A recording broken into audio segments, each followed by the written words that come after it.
जब से तू मेरी जिंदगी में आई है, हर खुशी मेरी मुस्कुराई है। तेरी आंखों में मेरा जहां बसा, तेरे बिना हर पल लगे अधूरा सा। दिल की हर धड़कन तेरा नाम ले, हर दुआ बस तेरा ही साथ मांगे। बस तू ही तू मेरी सांसों में, बस तू ही तू मेरी बातों में। चाहे बदल जाए ये सारा जहां, तेरा मेरा प्यार रहेगा हमेशा यहाँ।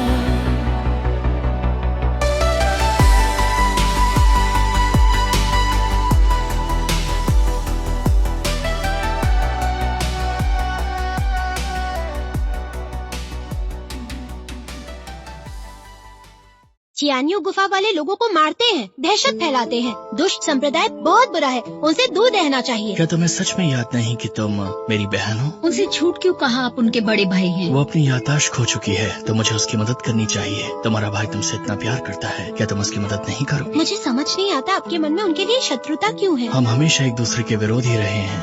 ठीक है, आपके लिए वो कुंफू की किताब इतना मायने रखती है तो मैं वापस फेंगमिंग पहाड़ जाकर उसे चुराने की कोशिश करूंगी। हम चियान्यू गुफा वालों के अपराधों पर रोक लगा कर रहेंगे।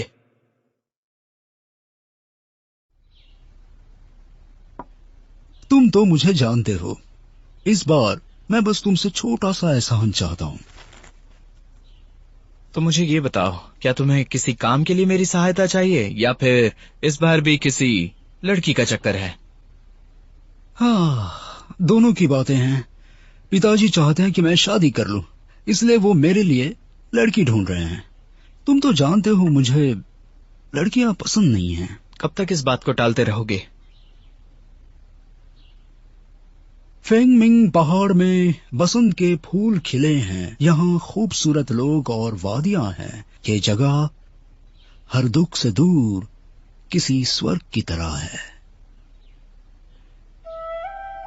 भाई चिन, जो भी कहना है साफ साफ कहो।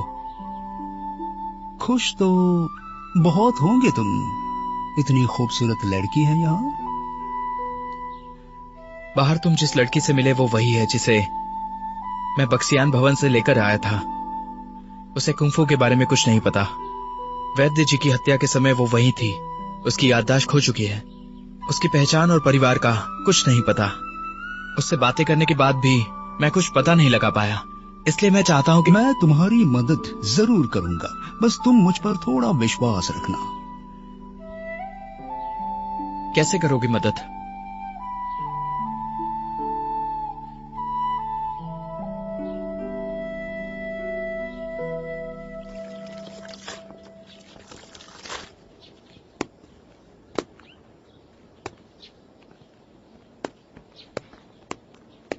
तो तुम यहाँ बैठी हो? कब से तुम्हें ढूंढ रहा हूँ मैं।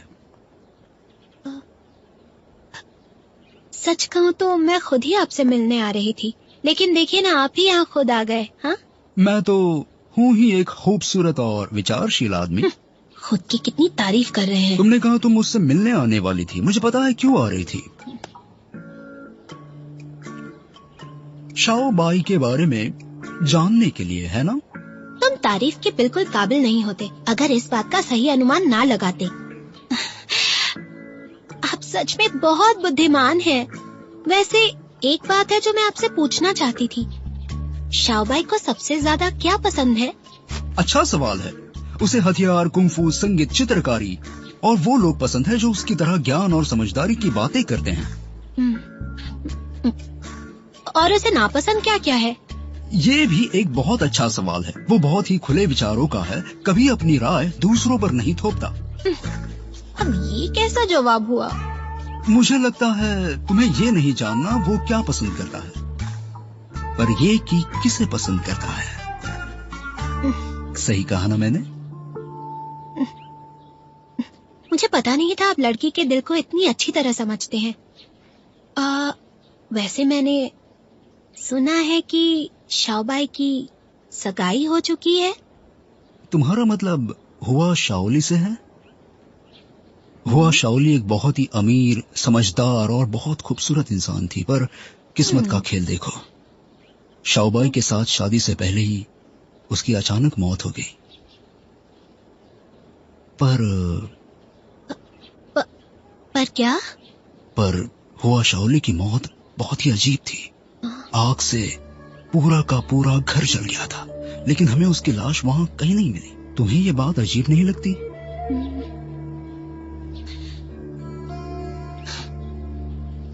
ये सब इसीलिए हुआ क्योंकि मेरा और शाओबाई का साथ होना लिखा हुआ था, समझ गए आप?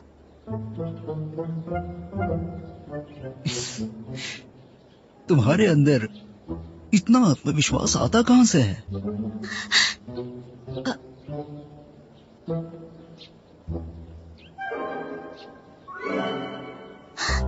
वो मैं नहीं बताऊंगी।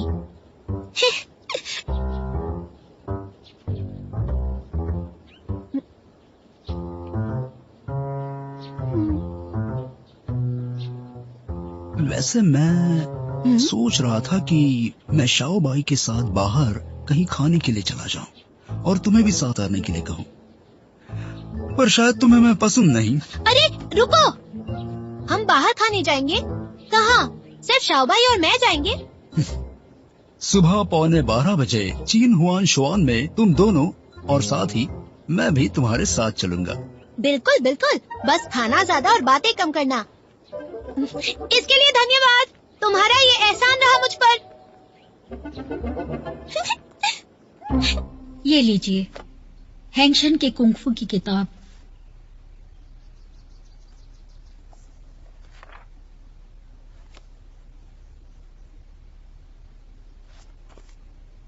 बाजार में बेच दो इसे। लेकिन जो कहना है कहो। गुस्ताखी माफ करना, जिसे पाने के लिए हमने इतना कुछ किया उसे बेचना क्यों चाहते हैं? तुम ही बताओ कि कुंफू के लिए इतने पैंतरों की क्या जरूरत है? किन आधार पर ये संप्रदाय बने हैं? सिर्फ तकनीक और मंत्र? किसी को भी तकनीक में नहीं, सिर्फ उसके लिखे मंत्र में दिलचस्पी है। मैं बस उनके इसी खजाने को उनसे हमेशा के लिए दूर करना चाहता हूं। सबके बीच बिना पक्षपात के युद्ध कला का ज्ञान बंटना चाहिए, पर वो ये नहीं चाहते, इसलिए मैं मदद कर रहा हूं। मैं समझ गई। मैं ये काम शी साहब को करने के लिए कह दूंगा, उनके आगे कोई भी नहीं टिक पाएगा। जी। 3 किताबें बहुत कम हैं। पता नहीं मेरी बहन शाओ परिवार से कुंगफू की किताब चुरा कर ला पाएगी या नहीं।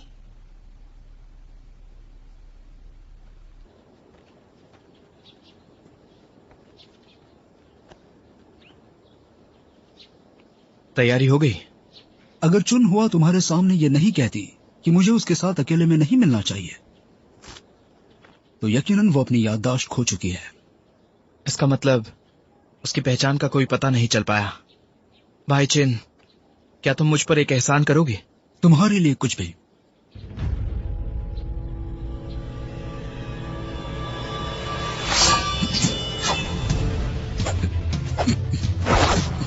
शाओबाई, तुम ये क्या कर रहे हो?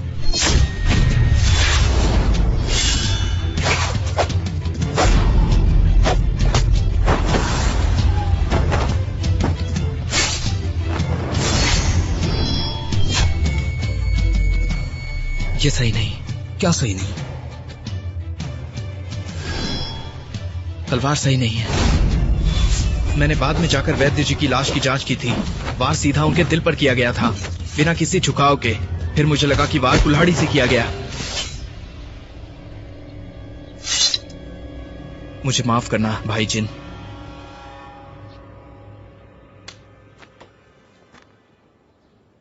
और कुछ मिला? मुझे एक निशान दिखा, हाथ का निशान। मतलब वैद्य जी की मौत तलवार से नहीं हुई? जांच करते समय मुझे उनके दिल पर हाथ से वार का निशान नजर आया, जिससे उनके दिल में रक्त का बहाव रुक गया।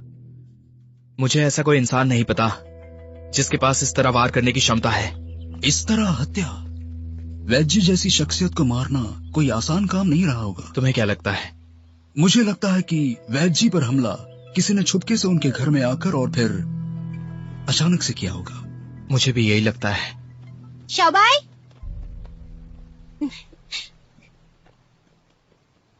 क्या बात है चुन हुआ, तुम्हारे कपड़े कितने शानदार लग रहे हैं। दर्जी ने तुम्हारे कपड़े कमाल के सिए हैं। इसे दर्जी ने नहीं बनाए, मैंने खुद सिया है ताकि शाओबाई के साथ ऐसे खास मौके पर पहन सकूं। इसके धागे की हर सिलाई में शाओबाई के लिए ढेर सारा प्यार भरा है। तुम तो आज खुद पर प्यार उड़ कर आई हो और शाओबाई तो। चिन लिu फेंग, चुप हो जाओ। बहुत मजाक उड़ा लिया मेरा। अब शाओबाई मेरी तरफ से बोलेगा। ये क्या है? तुम्हारे लिए मैं शोरबा लेकर आई। तुम कुंफू का इतना कड़ा अभ्यास करते हो, इसे पीकर तुम्हें ताकत मिलेगी। आज की ये दावत भाई चिन के लिए है, तो उन्हें ये शोरबा पिलाओ। इतना सारा खाना भला मैं अकेले कैसे खा पाऊंगा। आ जाओ, हम तीनों साथ में खाते हैं। तुम्हारा धन्यवाद चुन हुआ। सुनो चुन हुआ, अगर कोई जान पहचान वाला अचानक हमला करे तो कोई भी ऐसे आश्चर्य से देखेगा। कितने प्यार से इसने मुझे बाहों में पकड़ रखा है।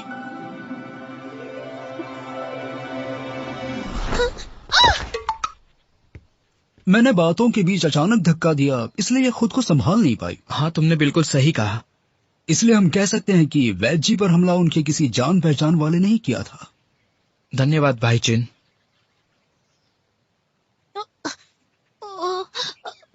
दर्द हो रहा है। चलो चलो, काम की बातें बहुत हो गई। माफ करना मैंने तुम्हें धक्का दिया। बैठो।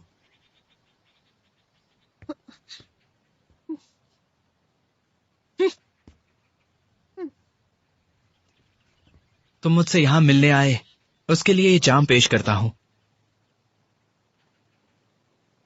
चुनुआ, तुम्हारा भी धन्यवाद यहाँ पर आने के लिए। मुझे तो आना ही था।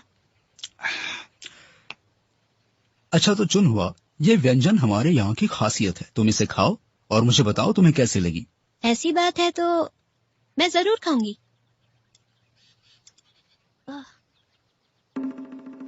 मछली खिलाकर उसकी परीक्षा लेंगे। अगर उसे पूंछ स्वादिष्ट लगी, मतलब वो गरीब परिवार से है। अगर मछली का पेट पसंद आया, मतलब वो परिवार में सबसे छोटी है। और अगर गलफड़ा अच्छा लगा, मतलब वो एक अमीर खानदान से है।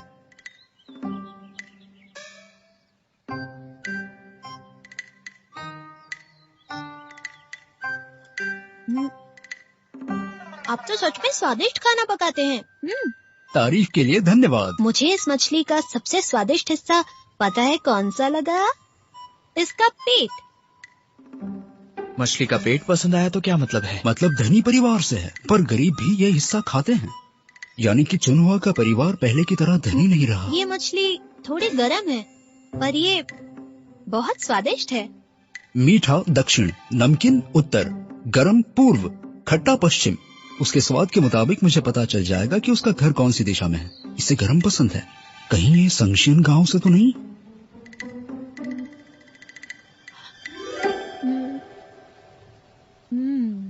ये पनीर नरम और मीठा है और तेल भी नहीं है। बहुत ही स्वादिष्ट है।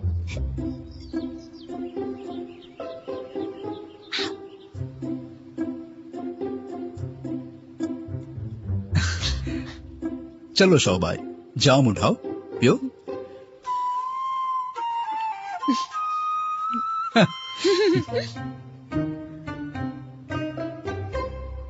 सुना है कि वैद्य जी को दीर्घायु फल मिल गया था, लेकिन उनकी हत्या हो गई और उस दीर्घायु फल का कोई पता नहीं। चिकित्सा किताब के मुताबिक चुनहुआ मरकर जिंदा हुई है। उसने जरूर दीर्घायु फल खाया होगा, तभी ऐसा होना मुमकिन है। लेकिन उसे कुछ याद नहीं और ना ही वो जानती है कि वो कौन है। वैसे मुझे ये लड़की चालाक नहीं लगती, इसलिए मैंने इस खबर को गुप्त रखा है। तुम्हें वैसे भी दूसरों की हमेशा परवाह रहती है, पर तुमने उसे अपने साथ यहाँ क्यों रखा हुआ है? वो कातिल उसकी भी जान ले सकता है। उसे अकेले बाहर कैसे छोड़ सकता हूँ? हाँ, ये भी सही है। जब तक उसका कोई रिश्तेदार नहीं मिल जाता, वो यहाँ पर सुरक्षित है। पिताजी को ठीक करने के लिए मुझे किसी भी तरह जल्द से जल्द दीर्घायु फल को ढूंढना होगा। मेरे सूत्रों के अनुसार शी नाम के एक आदमी ने दीर्घायु फल के बारे में खबर फैलाई है। वो एक बहुत ही रहस्यमय इंसान है। किसी ने भी आज तक उसे देखा नहीं है। जिसे किसी ने नहीं देखा मतलब वो कुछ छुपा रहा है।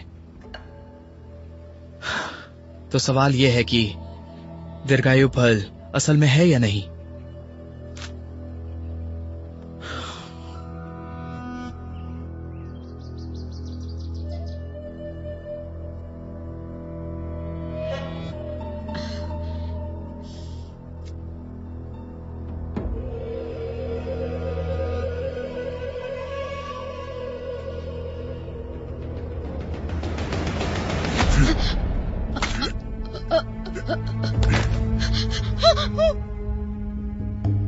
वो जाग जाएगी।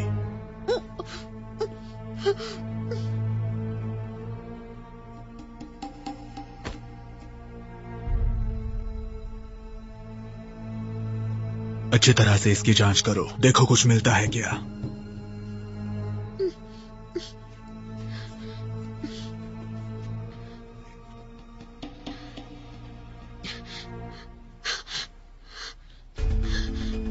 घाटी प्रमुख, ये मिला है।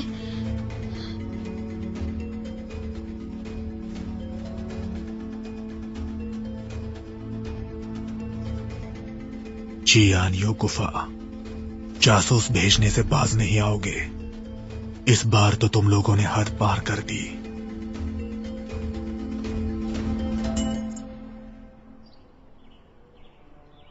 घाटी प्रमुख फू, हथियार की जांच करवानी है तो जाकर लोहार को बुलाइए। शंगुआन चियू, तुमने पहले भी कई बार हमारी घाटी में जासूस भेजे हैं। आखिर चाहते क्या हो तुम? करीब 100 साल पहले तक हम दोनों एक ही गुरु के चेले थे। तुम्हारा हालचाल देखने किसी को भेजा तो क्या गलत है? एक ही संप्रदाय के अपने भाइयों को मारने का शौक तुम लोगों को होगा। अच्छा मजाक कर लेते हो। कितने अफसोस की बात है, इतने सालों तक हम आपस में लड़ते रहे और वहां फेंगमिंग पहाड़ वाले पूरी दुनिया के सामने न्याय की एक मिसाल बन गए। तो अब तुम सबको एक करने की सोच रहे हो। चिंता मत करो, मैं हमेशा से यही चाहता आया हूं। मैं तुम्हारा साथ दूंगा। इसलिए तुम्हें उस लड़की में दिलचस्पी है जो मरकर वापस आई है, और दीर्घायु फल में भी। लेकिन वो लड़की फेंगमिंग पहाड़ वालों की सुरक्षा में है। शंगवन चियू, तुम्हें लगता है मैं तुम्हारे यहां हमला नहीं कर सकता? घाटी प्रमुख फू, आप फिलहाल चियानियो गुफा से दूर हैं। अपने इलाके में हर कोई शेर होता है। अगर आप में इतनी ही हिम्मत है तो मुझसे मिलने कभी मेरे यहां आइए।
कौन हो तुम?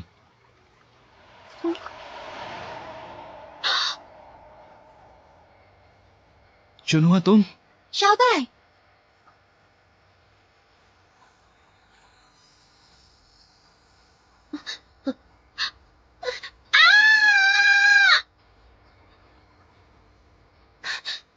बाहर जाओ यहां से।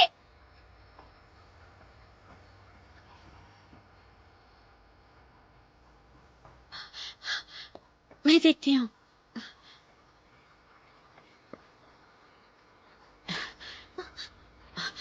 तुम यहाँ क्या कर रही हो? क्या तुम्हें नहीं पता है छोटे सरकार के नहाने की जगह है? मुझे कैसे पता होगा? किसी ने नहीं कहा। चलिए निकलो बाहर।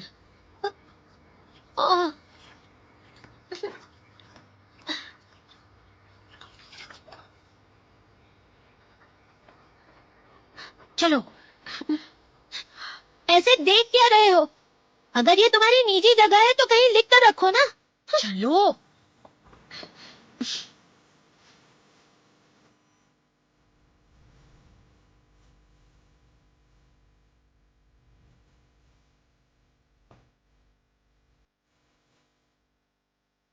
लिखा तो है ये निजी जगह है।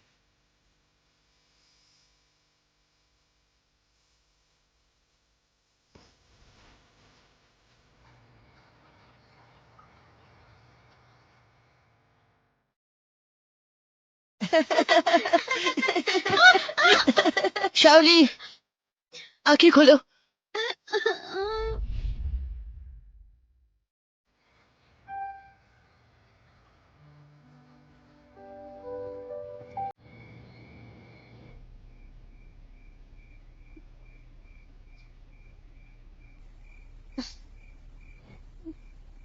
पानी चाहिए। कोई है यहाँ?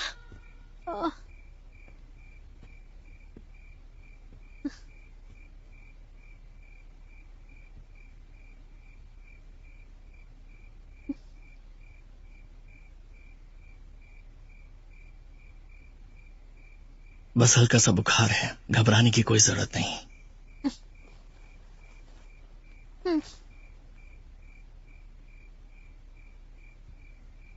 चलो छोड़ो मुझे, जाने दो। तुम लेट जाओ। नहीं लेटना मुझे। वादा करो तुम मुझे मस्ती करने दोगे। मैं कोई आराम नहीं करना चाहती। ठीक है, पहले तुम आराम कर लो, उसके बाद जो करना हो कर सकती हो।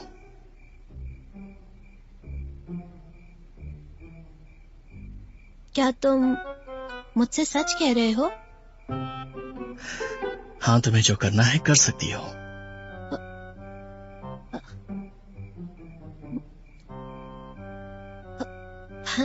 वैसे मेरी चिंता मत करो, मैं बहुत जल्दी ठीक हो जाऊंगी। और तुम जल्दी ठीक कैसे होगी? मुझे प्यास लगी है।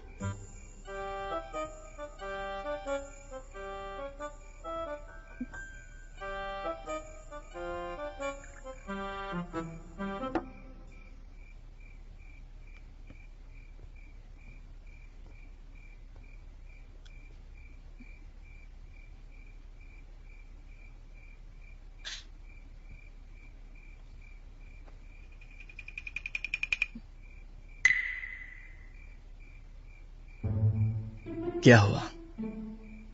मस्ती भरी बातें नहीं करनी?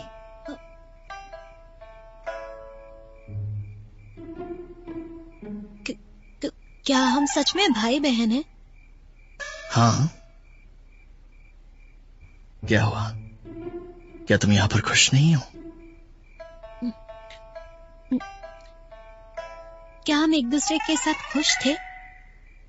ये तो मैं नहीं कह सकता। माँ पिताजी के देहांत के बाद हम साथ खाते थे, साथ सोते थे। उस समय तुम आज के मुकाबले काफी बहादुर थी। सच में? मैं तुमसे झूठ क्यों बोलूंगा?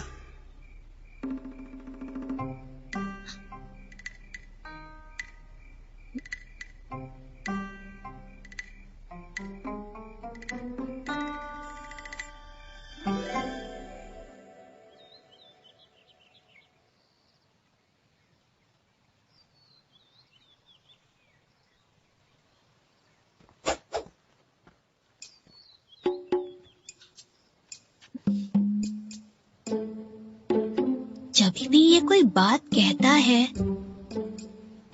तो इसमें कितनी ज्यादा ईमानदारी झलकती है।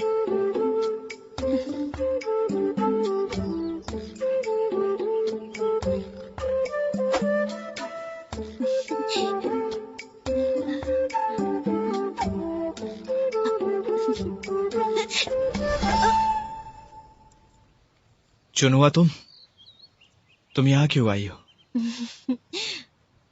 मुझे तुम बहुत ही सभ्य इंसान लगते हो, इसलिए पूछना चाहती थी कि मैं तुम्हें नीचे गिरा दूं? ओह शाओबाई, तुम तो एक बहुत ही जवान आदमी हो ना, तो बूढ़ों जैसा क्यों पेश आते हो?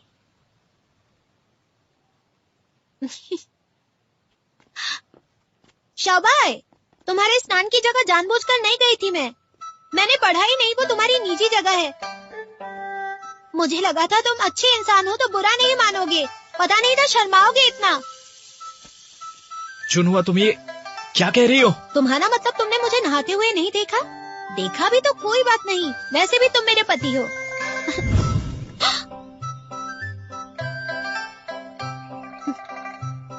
शाबाश, तुम बहुत ही अच्छे इंसान हो। कुछ बोलना है तुम्हें? चुनुआ, वैसे आज बहुत सुहाना दिन है, क्या तुम मेरे साथ पतंग उड़ाने चलोगी? हाँ?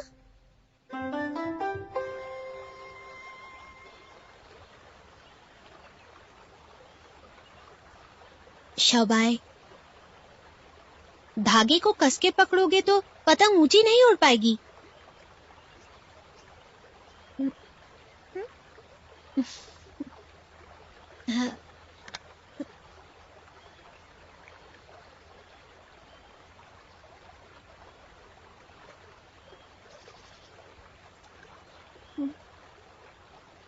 ये मांझा तो क्या हुआ है मांझे को? बहुत ही पुराना और छोटा है ये, इसे फेंक क्यों नहीं दिया?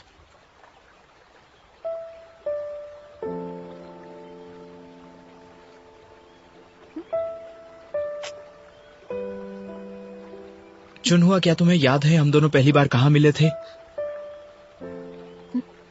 याद है, जब तुमने मेरी जान बचाई। मुझे याद है कि उस दिन तुमने मुझे अपना पति बुलाया था।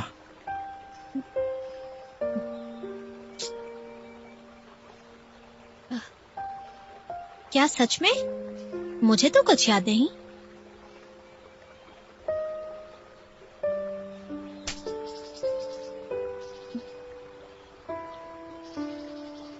मुझे ये बात अच्छे से याद है, तुमने मुझे उस दिन यही कह के पुकारा था। तुम देखने में इतने प्यारे हो, तो हो सकता है कि मेरे मुंह से यूं ही निकल गया। तुम मुझे मेरे अपने से लगे थे।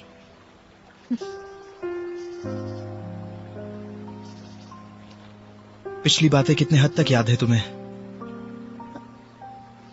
मुझे कुछ भी याद नहीं, मैं सच कह रही हूँ। क्या तुम्हें ये भी याद नहीं तुम कौन हो? मुझे सच में कुछ भी याद नहीं। तुम हमारी बहुत खास मेहमान हो, इसलिए तुम्हारी सुरक्षा मेरी जिम्मेदारी है।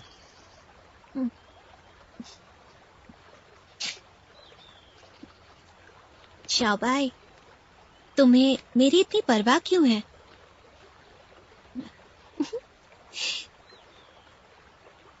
अगर तुम्हें यहाँ पर कोई भी परेशानी हो तो बिल्कुल डरना नहीं, आकर मुझे बता देना।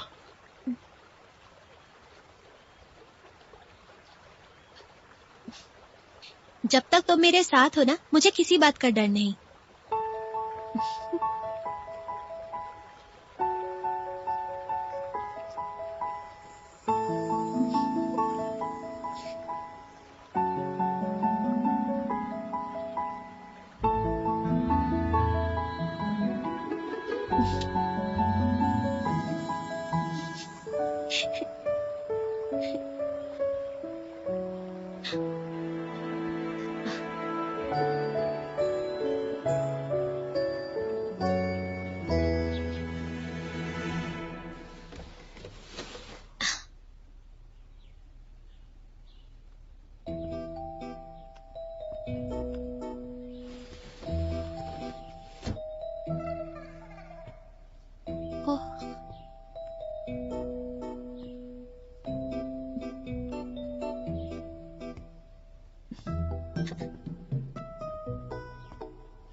ओह,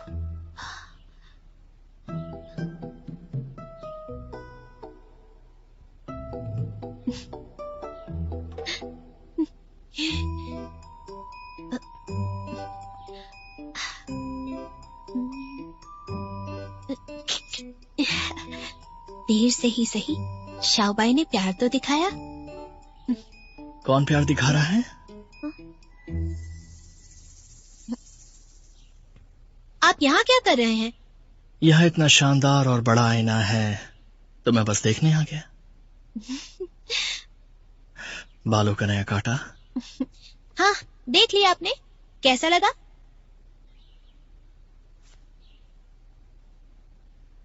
साधारण सा है, कुछ खास नहीं। फेंकोगे तो टूट जाएगा ना। तुम्हें बेकार चीजों की इतनी परवाह क्यों है? मुझसे बात करो। जरा देखो तो कैसे मुंह लटक गया है। मैं तुम्हें इससे भी अच्छा वाला ला दूंगा, बहुत नायाब होगा।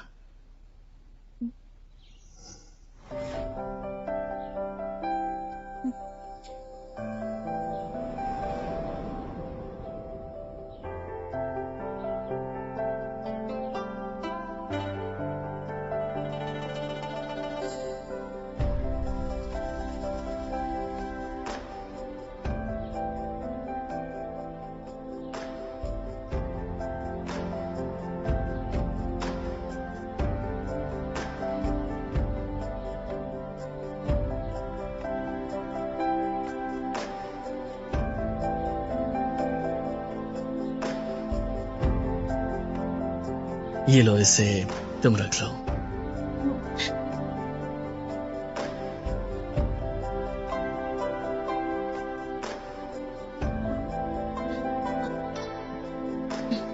ये बहुत मूल्यवान है, मैं इसे नहीं रख सकती। अच्छा बताओ, क्या चाहिए तुम्हें? मैं चाहती हूँ आप मुझे खुश करें। ठीक है, मैं तुम्हें खुश करने के लिए कुछ भी कर सकता हूँ। सच में? हाँ बिल्कुल सच, वादा करता हूँ। तो फिर आपको एक बार भौंक कर दिखाना होगा, जब तक मैं पूरी तरह खुश नहीं होती।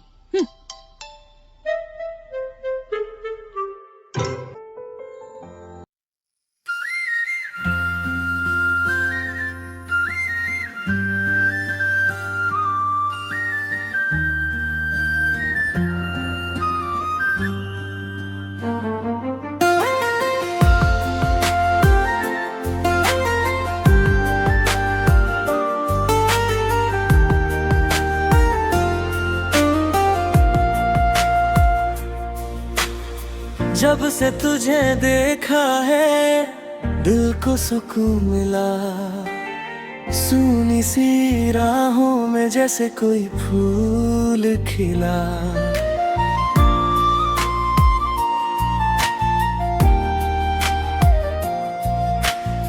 तेरी हंसी की बारिश में भीगता रहा मैं, हर एक धड़कन में बस तेरा ही नाम लिखा है।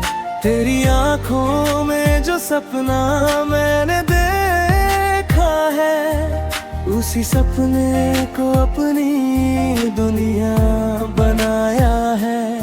तेरे बिना ये दिल कहीं लगता नहीं अब, तुझसे ही जीना, तुझसे ही मुस्कुराना है। अगर तू साथ हो तो हर सफर आसान लगे, तेरे बिना तो हर खुशी भी वीरान लगे। तू ही मेरी दुआ, तू ही मेरी वफा, तेरे बिना अधूरी है मेरी हर आधा। तेरा नाम लूं तो दिल मुस्कुरा उठे, तेरे प्यार में मेरी हर सांस सजा। तू ही मेरी सुबह, तू ही मेरी शाम,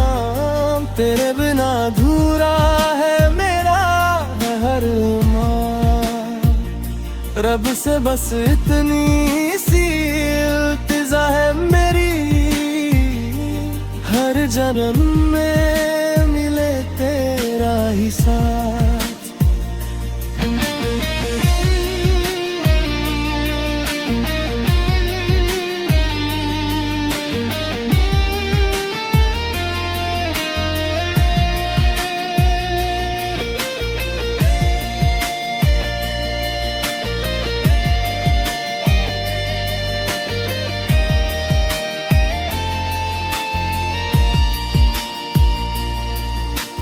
चांद भी तेरे चेहरे से रोशनी मांगता, फूल भी तेरी खुशबू का राज जानता।